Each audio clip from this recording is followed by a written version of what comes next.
질의응답 시간을 좀 가져보도록 그렇게 하겠습니다. 이 질의응답 때는요, 오늘 강의 주제와 관련되어서도 좋고 또는 이것과 관련되지 않는다 하더라도 우리가 전체적으로는 행복을 가꾸어 가는 데 초점을 맞추고 그것도 상처 치유도 그 중에 한 영역이기 때문에 이 큰 틀에서 질문을 하셔도 좋고요. 예. 일단 저희들의 영역과 주제와 관련된 거라면은 우리가 답을 드릴 수 있고 그렇지 않으면은 다음 기회 때 좀 우리가 공부를 한 후에 답을 드리도록 하겠습니다.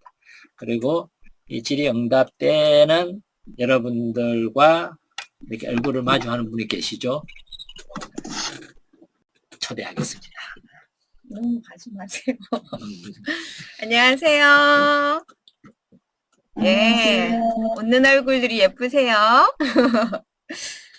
서영님 오니까 분위기 확실히 낫죠? 저는 좀 딱딱하게 그냥 막 이론 강의만 주로 하고. 예. 예, 이론 강의가 방향을 잡아야 되기 때문에 첫 번째고요.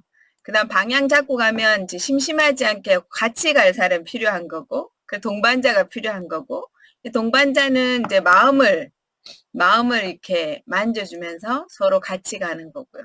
그래서 긴 길을 포기하지 않고 가는데 이제 의지가 필요한 거고, 요 세 가지가 조합이 잘 맞아야지 변화로, 예, 변화로 이제 가는 이렇게 여정의 이제 요소들이죠, 그죠? 아까 신부님이 그 동반자가 함께 한다고 했을 때 떠오르는 어떤 이미지가 있었는데, 저희가 유튜브에 행복 톡톡 말고도 행복 영성 팁 뭐 이런 거 같이 또 녹화를 해요. 녹화를 할 때 이제 신부님이 계속 혼자서 얘기하니까 너무 재미가 없어서 표정이 안 나오는 거예요. 굳어 있어요. 그래가지고 어떤 방법을 썼냐면 제가 카메라 뒤쪽에 이렇게 서가지고 청자 역할을 하는 거예요. 이렇게 막 이렇게 그랬더니 그 녹화 찍은 영상을 봤더니 그냥 카메라를 보고 할 때와 저를 이렇게 보고 할 때 눈동자의 눈빛이 달라요. 그거는 뭐냐 하면 그 같이 하는 교감을 한다는 거죠. 서로 주고받는 대상이 있을 때 우리 안의 것들이 훨씬 더 많은 얼굴 근육뿐 아니라 근육의 표정을 짓는 근육뿐 아니라 마음의 움직임, 색깔들, 감정, 그리고 그 아이디어, 자극이잖아요. 그죠? 자극이 더 강하게 들어오기 때문에 생각도 훨씬 더 활성화되고 이런 많은 것들이 나를 피어나게 하는 거죠. 왜냐하면 우리 사람인 자가 이렇게 같이 있는 거잖아요. 그래서 사람이 혼자보다는 같이 할 때 내 작업도 훨씬 더 큰 힘을 얻게 되고 더 많은 아이디어와 자극 안에서 성장도 확장될 수 있는 거죠. 그런 의미에서 이 동반하게 결심 안에서 이 동반은 굉장히 중요한 의미입니다. 그래서 특히 상처는 아까 말씀하신 것처럼 도망가기 쉽고 저도 겁장이기 때문에 도망이 제 방법이거든요. 그래서 도망가기 쉬운데 도망가지 않으려면은 손잡고 있는 사람이 꼭 있어야 되는 거죠. 이 상처 치유에서는 결심하기 안에 동반하기가 왜 들어가지라고 이렇게 궁금해 하실 수도 있는데, 이 동반하기가 이 첫 번째 걸음의 어떤 중요한 요소 중에 들어가는 거죠. 자, 혹시 오늘 들으신 것 중에서 오늘 처음에 첫 세션에서 누구나 상처를 받는다. 그리고 그 상처는 반드시 치유가 가능하고 치유된 상처, 물론 100%는 아니지만 노력하는 거에 따라서 치유가 가능하고 치유가 가능한 치유된 상처는 우리 삶의 좋은 자원이 된다.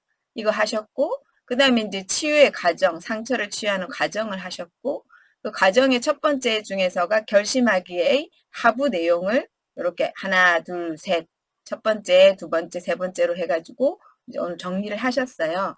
요 내용 중에 혹시 궁금한 게 있으시면 아니면 그 앞에 과정에서라도 궁금한 게 있으시면 이렇게 질문해 주시면 되겠습니다. 손 없으신가요?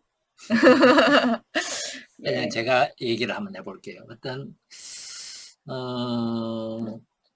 상담이나 제가 이제 이런 것을 자주 이렇게 하게 되는데 배우자가 이제 한마디로 바람을 피웠는데 그 바람 피운 배우자를 받아들이는 것이 이제 너무너무 힘드는 거예요.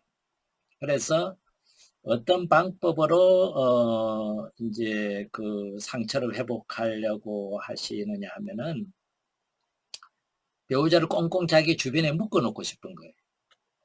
앞으로 일거수일투족을 뭘 하는지를 다 감시를 해야 이 사람이 다시는 바람을 피우지 못할 거다 하는 것을 자기가 눈으로 확인해야 되니까, 그래야 바람이 멈췄다는 것을 자기가 확인할 수 있으니까 이제 그렇게 하는 거예요. 그러다 보니까 어떤 일이 생길 것 같아요. 자기 자신의 삶을 살아갈 수가 없어요.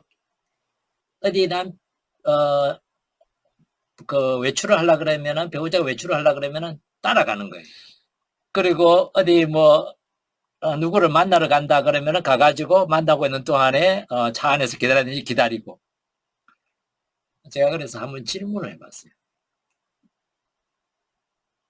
이렇게 내 삶은 하나도 없어지고 한마디로 이제 FBI의 삶을 사는 거잖아요. 늘 그냥 매복을 하고 감시를 하고 또 뒤에서 미행을 하고 이제 이 삶인데, 이 삶이 행복하세요? 하고 제가 물어봤어요.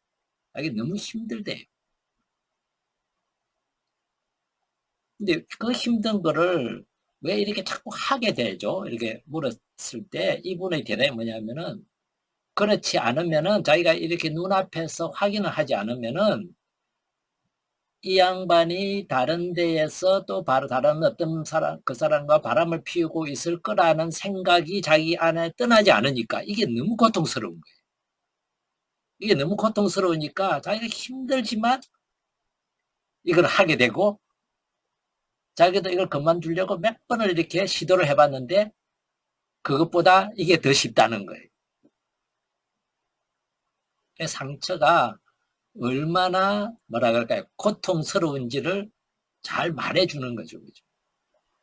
그러다 보니까 두 사람이 같이 치유의 과정을 가는 게 아니라 두 사람이 같이 지옥의 길을 걷는 거죠. 그러니까 나도 파괴되고 너도 파괴되고, 결국은 이렇게 가다 보니까 본인도 엄청 힘들고, 그런데 본인이 거기에서 주도자로서, 치유의 주체로서 내가 여기에서 상처를 치유하고 나와야 되겠다고 결심을 하지 않는 한 이 멈추기가 상당히 쉽지가 않아요. 우리가 좀 생각할 게, 우리나라 여성들이 받는 상처의 아주 대부분이 성에 대한 추행, 성에 대한 폭행, 이런 경험, 그 다음에 또 배우자의 그 바람, 배신이죠. 그런 경험이 굉장히 많은 그걸 차지하는데요. 제가 이제 논문 준비하면서 제가 이제 성윤리 쪽 관심이 많기 때문에 우리나라 섹스리스 부부들이 잠자리가 굉장히 부부의 일치와 친밀감에 중요한데, 아주 젊은 시기부터 이제 관계를 가지지 않는 비율이 점점 높아지고, 이게 그 가정의 해체로 이렇게 넘어가기가 쉬운데, 그렇게 되는 그 섹스리스가 부부가 되는 그 이유에 대한 연구 중에서 구조적인 그게 있어요. 뭐냐 하면, 우리나라 한국의 구조가, 남성이 사회적인 어떤 성공을 위해서, 관계를 유지를 위해서 배우자를 놔두고 다른 어떤 여성과의 어떤 술집이나 아니면 어떤 이런 것이 어떤 비즈니스적인 어떤 그걸로 허용이 되는 어떤 문화가 있는 거예요. 그러니까 여성 편에서도 남자가 사업을 하다 보면 그렇게 싫지만 어쩔 수 없지라고 참아주는 부분이 있고, 요즘 젊은 세대는 안 그렇지만 예전에 우리 역사 안에서 이렇게 문화의 흐름을 안에서 보면 남자들은 그것에 대해서 배우자를 놔두고 다 같이 뭐 어떤 여자가 있는 어떤 술집이나 이렇게 서비스를 해주는 곳에 가서 뭐 이렇게 신체적인 접촉이 이런 하는 거에 대해서 부인에게 미안해하지 않는 어떤 문화가 있는 거예요. 그리고 또 내가 관계하고 있는 직장 문화 안에서 다 하고 있기 때문에 내가 안 하는 것 자체에 대해서 그거를 왜 내가 그걸 하지 않아야 되지? 라는 개념. 이게 이제 연구에 의해 논문에 나온 어떤 그 결과 발표 안에서 그런 문화가 그러면서 점차 그게 상처가 되죠. 왜냐하면 구조적으로 그렇다 하는 걸 머리로는 이해하지만 친밀감과 신뢰감의 어떤 근이 가는 관계이기 때문에, 상황이기 때문에 가까이 하고 싶지 않아지는 거죠. 근데 표현할 수 없어. 이거 뭐 말하자니 그렇고 안 말하면 내가 아프고 너도 아프고 나도 아프고 둘 다 그다음 관계를 유지할 수 없을 것 같고. 근데 속은 무지 상하고 그런 관계가 유지되다 보니까 더 이제 이렇게 되는 배경. 이런 식인 게 구조가 상처를 주는 경우예요. 그러니까 책임이 개인에게 없다는 뜻이 아니라 그냥 그 문화와 그 집단 안이 만들어 놓은 문화 안에서 가령 예를 들어서 신호등 건너갈 때 신호등을 이렇게 불이 깜빡깜데 유럽에서는 사람 중심이기 때문에 신호등보다 차가 없으면 사람이 먼저 가는 게 괜찮죠. 근데 우리나라나 법치, 그다음에 뭐 이게 강한 그거에서는 집단이 강한 게 이게 신호등이 분명히 빨간불인데 차가 없다고 건너가면 굉장히 나쁜 행동이 되는 거죠. 이 가치관의 차이인데 그 문화 안에서 갖는 어떤 거죠.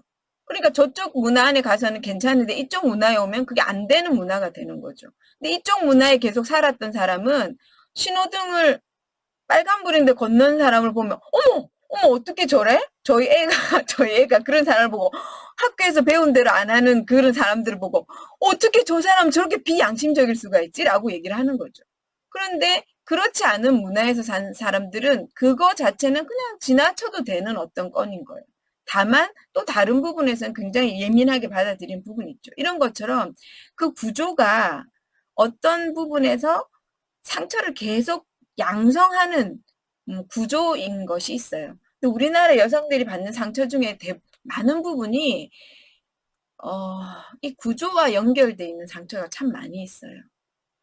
네, 그래서 딱 이 남편만 뭐라 책임이 있어요. 개인의 행동에 책임이 있기 때문에. 그런데 그렇게만 하기에는 무언가가 아주 복잡하고 얽혀있기 때문에 풀어나가기가 어려운 문제가 있어요. 아까 이런 부부의 외도 같은 케이스가 굉장히 다양한 부분이 들어가 있기 때문에 좀 어려운 부분이죠. 그럼에도 불구하고 상처를 받은 건 확실하기 때문에 잘못을 따지는 거, 상처받고 화살을 누가 쐈냐고 찾고 있는 게 아니라 내가 맞은 상처를 빨리 치료하는 게 더 중요한 것인 건데 착각하기 쉬운 게 사람들이 자꾸 누가 쐈는지를 먼저 찾으려고 하고 나를 고통의 상태에서 내버려 두는 선택을 많이 하는데 내가 지금 그렇게 선택하고 있지 않는지에 대해서 알아차림이 필요하고 동시에 빨리 처리해야 되는 건 누가 화살 쏜 게 중요한 게 아니라 내가 지금 아프다는 게 더 중요한 거죠.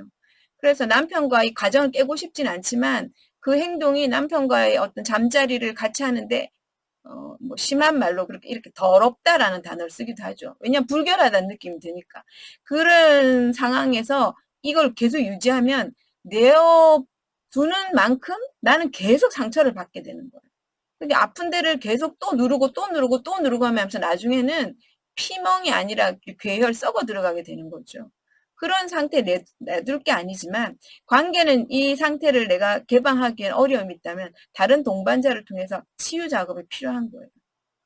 네. 그래서 이거는 서둘러 뭐 이런 작업을 해야 되는 게 있는데 이제 우리가 아까 과정을 이해하기 나선형 되는 것 같은데 또 떨어지고 되는 것 같은데 또 떨어지고 이렇게 할 때 이걸 알면 되는 것처럼 이런 상처를 받게 되는 것 안에서도 너의 잘못뿐 아니라 구조라는 것에 의해서도 우리가 상처를 받을 수 있다는 거. 자본주의가 가난한 애들이 너 빌라 사냐? 너 개인주택 사냐? 너 아파트 사냐? 너는 뭐라더라? 그 공공임대 뭐 이런 사냐? 이런 거, 그죠? 애들이 어디서 배워요? 그 문화 안에서 배우고 그 문화 안에서 배운 거를 받은 아이들은 상처가 돼요. 우리 집 어디 사는데? 그거 이 아이의 잘못일까요? 구조의 잘못인 거예요. 구조 안에서 일어나는 잘못. 이거 어떻게? 그러면 그 누가 잘못했냐 따지고 있다 보면 상처 감당하기가 힘들어지는 거죠.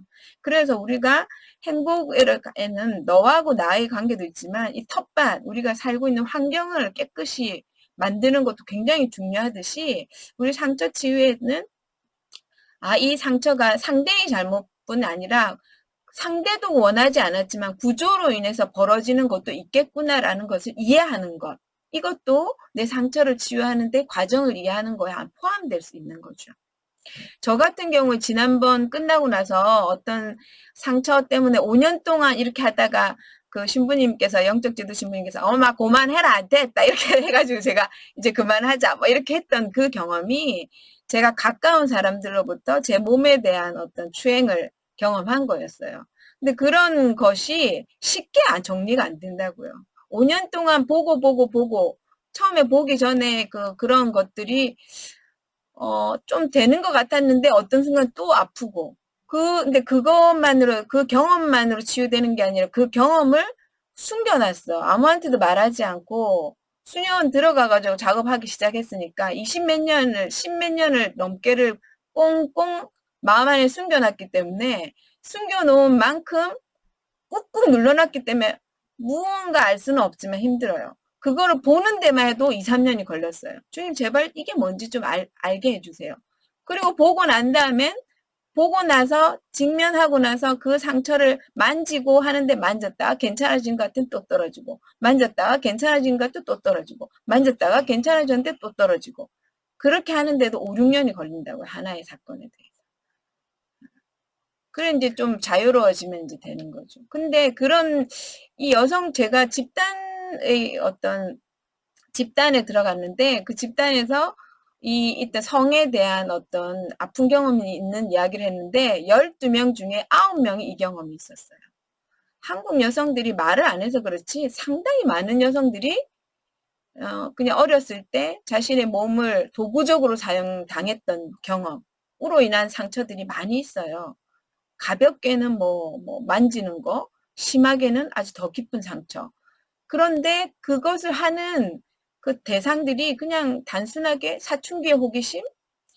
예전에 공개 강좌 때 제가 이제 이 얘기를 좀 나눴을 때 한 분이 끝나고 나서 저한테 그 얘기를 하시더라고요. 제가 어렸을 때 사촌 동생한테 그런 호기심에 그렇게 했는데 그게 이렇게 상대한테 큰 상처를 주는 줄 몰랐다고 지금이라도 사과를 하고 싶은데 어떻게 해야 될지 모르겠다고 얘기를 하시더라고요.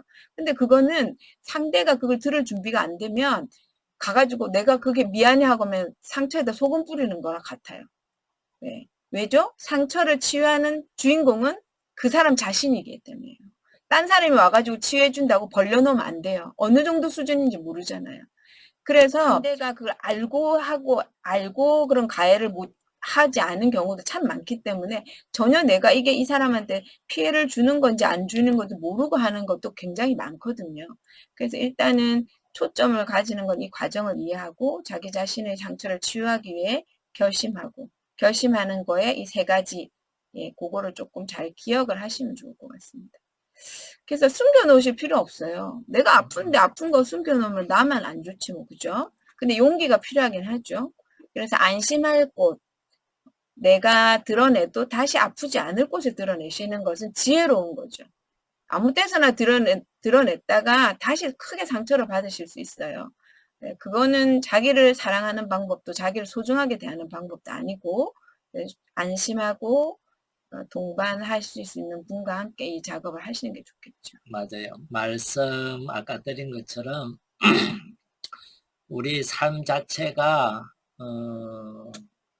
정글을 헤쳐나가는 어떤 그런 것에 비유할 수 있듯이 정글 속을 헤쳐나가다 보면은 어디에서 어떻게 어떤 상처를 받았는지 모르고 이렇게 상처를 이렇게 받으면서 살 수밖에 없어요. 근데 그 상처 중에서 우리가 이제 크게 나눠보면 어른이 되어서 받는 상처들. 어른이 되었다는 것은 내 자신에 대한 자의식이라 그럴까요? 스스로에 대한 인식이나 이렇게 어느 정도 자기를 자기 주체로서 조절할 수 있는 그런 나이 때 받는 상처들과 그 다음에 내가 철저하게 누군가에 의지되어 있고 누군가의 보호나 도움 없이는 살아갈 수 없는 상태, 이제 아이 때죠, 그죠?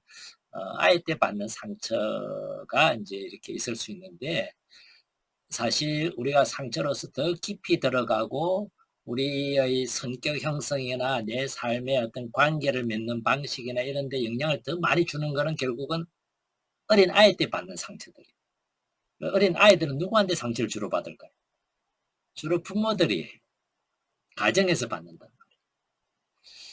그래서 이제 뭐 내면 아이라는 말도 쓰잖아요. 내 안에 아이 때 받은 상처들이 그만큼 아프기 때문에 내면 아이가 울고 있다. 뭐 이런 책도 있고. 그래서 이 어릴 때 받은 상처들은 상처로서 더 깊어질 수밖에 없는, 더 뭐라 그럴까, 영향을 많이 받는, 부정적인 영향을 많이 받는 상처일 수밖에 없는 이유가 있는데, 그걸 간략하게만 이제 설명을 하고 오늘 마무리해도 될 것 같아요. 아이로 태어났을 때 아이들은 기본적으로 부모님이 나를 사랑하신다 하는 것을 믿지 않으려야 믿지 않을 수 없는, 그러니까 믿을 수밖에 없는 위치에 있어요. 왜냐하면요, 철저히 모든 걸 부모에게 의지하고 살아요. 부모의 보호가 없으면 나의 생존은 불가능하다는 것을 아이들은 알아요. 근데 그런 부모님들이 나에게 나쁜 일을, 한마디로 상처를 주거나 나한테 뭔가 이렇게 나를 사랑하지 않는다는 것을 아이들은 믿기가 어떨 것 같아요? 되게 어려워요. 왜냐면 그걸 믿는 순간 어떻게 될까요? 더 이상 나는 이 사람으로부터 보호받을 수 없겠구나. 이 사람을 의지할 수 없겠구나. 나는 더 이상 머물 데가 없구나 하는 것을 인정할 수밖에 없는 상황이 벌어지거든요. 그거 자체에 봉착하기 어렵기 때문에 부모님은 늘 나를 사랑한다고 믿으려고 그래요. 근데 현실적으로는 어때요? 자식을 부모님들이 기본적으로 사랑하는 그 기본 믿음은 그 안에 있어요. 그런데 기본적인 거는 있지만은 늘 순간순간 사랑하느냐 하면 그렇지는 못해요. 심지어 미워하는 부모도 있어요. 순간순간요. 큰 게 아니라고 어떤 순간에 화가 나 있거나 어떻게 저렇게 말을 안 듣냐부터 시작해가지고 뭐 자기의 어떤 아픔에 함몰돼 있거나 이럴 때는 순간순간 존재가 싫을 때가 있죠. 그래서 가끔씩은 해서는 안 될 말도 막 뱉을 때가 있죠. 내가 니를 낳고 미역국을 다 먹었다니부터 시작해가지고 그게 아이의 입장에서는 내가 기댈 수밖에 없는, 내가 의지하고 나를 보호해줄 수밖에 없는 사람의 입에서 그런 말이 나올 때 이거는 엄청난 상처가 되는 거죠. 자기의 존재 기반이 무너지는 거예요.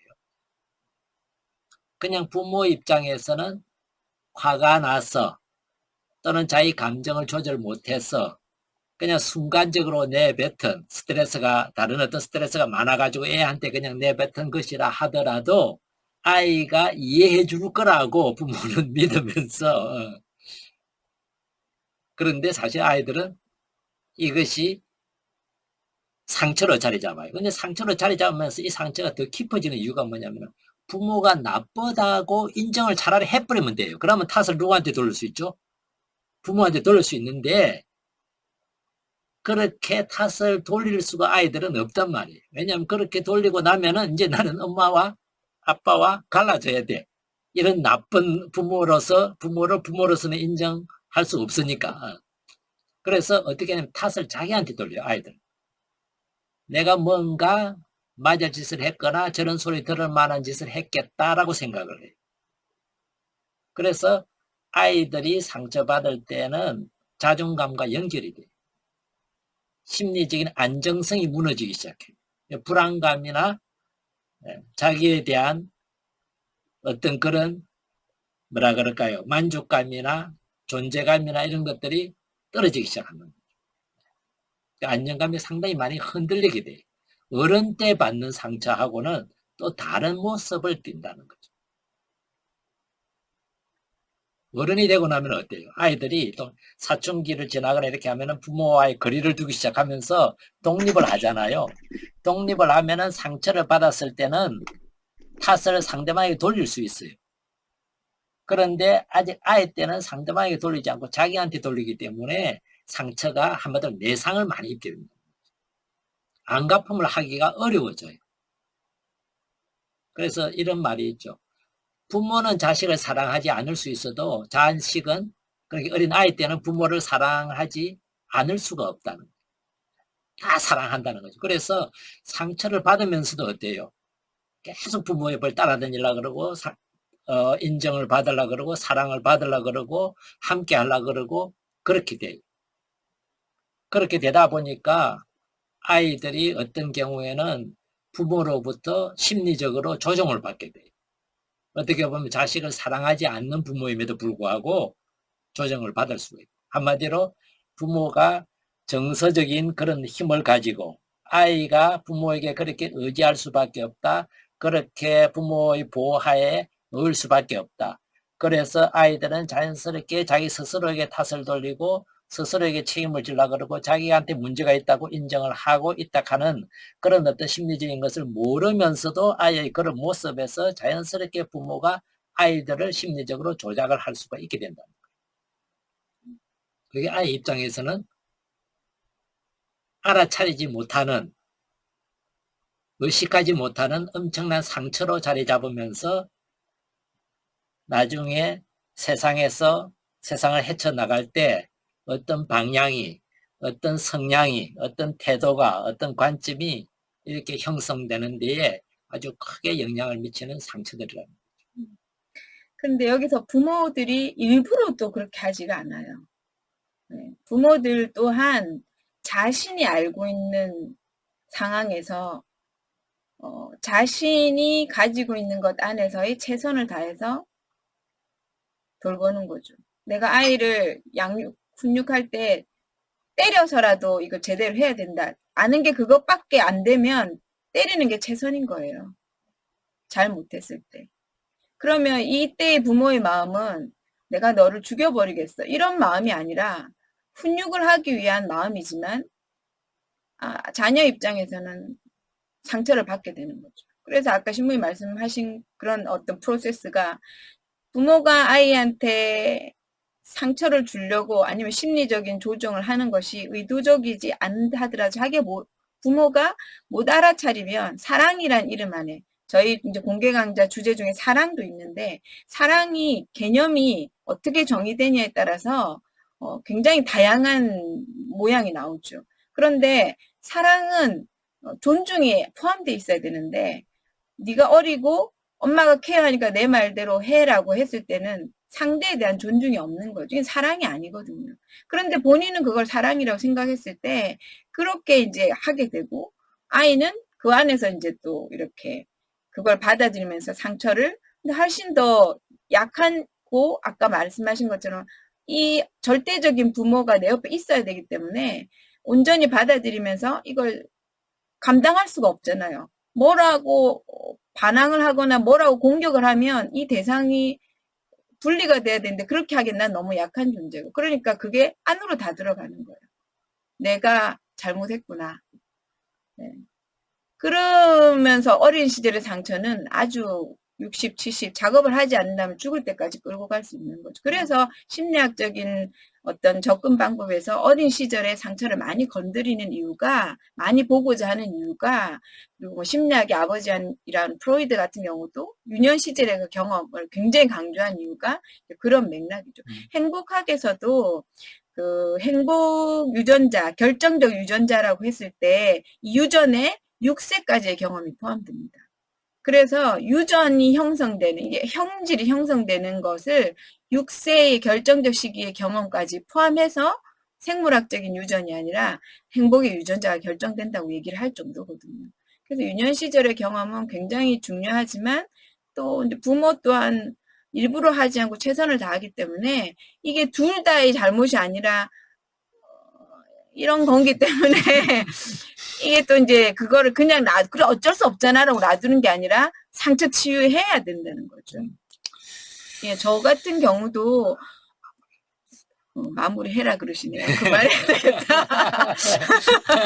예, 부모님의 관계 안에서 이렇게 풀어나가지 풀어나가야 될 건데, 내가 아픈 거에 대해서 부모님을 굉장히 많이 의지했기 때문에 풀어나가야 되는데, 부모님한테도 말씀드리고 입을 닫고 있었기 때문에, 부모님이 잘못이 없는데도 불구하고, 그게 다 내 안으로 들어와서 나를 공격하는 거게 됐고, 나중에 그걸 발견하게 됐을 때는, 굉장히 딜레마에 빠지는 거예요. 부모님이 그 순간에 나를 지켜주지 못했다는 굉장히 큰 어떤 공격성이 일어나면서 동시에 그건 내가 선택한 거기 때문에 공격할 수 없는 거기도 하고 여러 가지 작업들이 일어나면서 부모와의 관계 안에서 겪은 상처나 이런 아픔들은 상당히 이제 접근하는 부분이 양파 껍질처럼 다양하게 됩니다. 그래서 이제 조금은 여러 가지 측면을 함께 보는 것이 중요하고요. 이 얘기가 막 흘러 들어가서 그래서 오늘의 그거는 상처를 치유하기 위해서 내적인 결심, 내가 주인공이고 그 주인공으로 해서 결심하고 그다음에 이 상처 치유되는 과정을 잘 아시고 그다음에 도망가기 쉽고 어려운 길이기 때문에 같이 걸어가는 대상과 함께 걸어가는 것 중요하다라는 거 조금 기억하시면 좋겠습니다. 혹시 수장님이 이미 좀 언급을 했지만은 제가 말을 풀어놓은 걸로 인해서 지금 여기 계신 분들이 다 부모님들일 것 같아가지고 자녀들에게 한 것에 대해서 막 또 가슴을 칠까봐 하나 꼭 기억하시면 좋겠다 싶어서 제가 이제 마무리 때 말씀을 드리겠습니다. 이 세상에 우리 자신들을 포함해서 완벽한 부모가 있을까요? 없어요. 없어요. 여러분들, 저를 포함해서 여기 계신 여러분들도 불완전한 부모님 밑에서 컸어요. 그죠? 그래서 우리 안에서도 내가 기억을 못하지만은 이런저런 상처들이나 이런저런 그런 아픔들 때문에 내가 지금 살아오는데 이런저런 어떻게 보면 내 마음에 안 드는 그런 어떤 영향이나 그런 열매들을 맺고 있음을 우리가 또 경험하기도 해요. 근데 그것을 이제 중요한 거 하나는 불완전하기 때문에 인간들이 이거를 부모의 탓으로도 제가 아까 그 말씀을 드리고 싶은 거 핵심이 뭐냐면은 대부분의 사람들이 내 탓으로도 그런 경우가 또 많으시거든요. 내 탓으로도 돌리지 말자는 거예요. 나도 완벽했으면 그 당시에 상처에 잘 대처했을 거예요. 근데 나도 불완전해요. 그래서 부모님들이 또 완벽했으면 나한테 상처 주는 일은 없었을 거라. 근데 그것도 불가능한 기대고 내가 완벽했으면 상처에 대처도 잘했을 텐데 그것도 불가능한 기대예요. 그래서 우리 인간 세상 자체는 불완전한 세상이기 때문에 그 상처의 원인이나 그 탓을 너에게도 부모님에게도 또 누구에게도 나한테도 탓을 돌리지 말자. 되겠죠, 그죠? 살다 보면은요, 그냥 굴러오는 돌에 머리 맞을 수도 있어요. 산 밑을 지나가다가 그 산을 타대야 될까요? 아니면 그 밑을 걸어가 나를 타대야 될까요? 그냥 그런 상황이 그냥 내 삶에서 일어난 사건일 뿐이에요. 그냥. 별별 사건을 상황을 우리는 만나면서 인생을 살아가요. 그래서 꼭 탓을 책임을 이렇게 찾으려고 하면은요 오히려 서로 또 상처를 주고받는 악순환이 될 뿐이에요. 불완전한 인간의 삶에서 피할 수 없는 여정 하나가 상처를 주고받는 삶이라는 게 인생이라는 거 우리가 받아들이고 걸어가야 될 거예요. 그래서 신앙이 있는 분들에게는 이런 모습을 아파하시고 우리 힘으로는 안 되는 거예요. 불완전함이 우리 안에 있기 때문에. 그래서 독생성자 하느님의 아들을 이 세상에 오시고 그분이 몸소 자기 자신을 희생해서 사랑에 대한 것을 알려주신 거죠. 그래서 우리가 기댈 구석이 있어요. 기댈 구석이 있는데 기댈 구석을 그분한테 이렇게 예수님께 기대면서 동시에 같이 가는 거는 인간들과 함께 같이 가야 되는 거죠. 그래서 네 잘못, 내 잘못 이게 아니라 내가 지금 아파. 이 부분이 지금 아야해. 라는 거 집중해서 이 여정을 걸어가는 것, 네, 그거를 조금 기억하시면서 오늘 마무리하시면 좋겠습니다. 이어서요 오늘 시간이 오라고 다음에는 개방에 대해서 좀 이렇게 다룰 텐데요. 개방에 대해서는 아까 말씀드린 것처럼 뭐라 그럴까 조금 물론 이론 중심으로 좀 하겠지만은 이렇게 개방하고 개방 과정이나 이런 건 좀 설명해 드리겠지만은요. 얘기를 들으면서 막 오는 것도 있고 그러니까 몸에 반탄조끼도 좀 입으시고 너무 겁먹지는 마시고요. 우리 작업할 거 아니고 방향만 잡을 거니까요. 그래서 개방에 대해 좀 예, 얘기 오늘도 수고하셨고 다음 주 화요일에 뵙겠습니다. 수고하셨습니다.